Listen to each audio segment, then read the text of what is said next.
What you'll need is some freshly cooked Japanese short grain rice. If you don't have that, you can use some sushi rice. Some nori sheets. As you can see, I've cut mine in two. That will be perfect for one onigiri. And now the filling. I will be using some canned tuna. Make sure that it's not in oil. Some mayonnaise. If you want to go traditional, you can use Kewpie mayonnaise. But if you don't have that, regular mayonnaise will do. Just make sure it's made out of egg yolks and doesn't have like lemon in it or stuff like that. The higher the egg yolk percentage, the better. And of course, some salt. So for the filling, I've drained my can of tuna and put it in a bowl.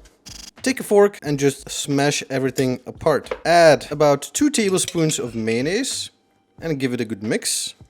Don't forget to season it with a little bit of salt, not too much. It's all personal preference. For example, for me, that's a little bit too dry. I'm going to add half a tablespoon more of mayonnaise because I like my tuna to be creamy. There you go, something like this. What I have here is rice, salt, and warm water, and of course your filling. What you do first is take your hands and wet them. That way the rice won't stick to your hands. Take about 3 fingers worth of salt and spread them on your hands. That way the onigiri will taste even better. Then take a good handful of rice, your filling. Put a good amount in there. People say don't put too much. I say put as much as your heart desires. Because now you'll just take more rice and put it on top. And that way it'll cover everything. Then make your rice ball into a snowball first. I'm pretty sure you've already made snowballs in your life. If you didn't, just make it into a ball. Now comes the fun part because we're going to shape it into a triangle. Place it on your dominant hand and make a triangle shape with your other hand. Place it on top and squeeze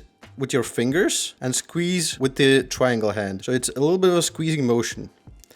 As you can see, it starts getting into a triangle shape. Then you just rotate to the next angle and do the same. So smush, rotate, press, rotate. If your ball is a little bit too wide, you press more here. If your ball is a little bit too high, you press more here. And then just repeat. Now, as you can see, the ball is a little bit out of shape because your hand is not perfectly shaped. So you take him and then turn and then just do the same until you have a perfect triangle. Granted, it takes a little bit getting used to, but you'll get the hang of it soon. And there you go. You have yourself a perfect onigiri. Put some nori on it. Take the not shiny side, place your onigiri in the middle, wrap them up, fold it in, and there you go. You can eat. If you want to be fancy or you don't like nori that much or you've watched too much anime, you can take a small strip, place it in the middle, wrap it up, and there you go. You have yourself a nice and cute onigiri.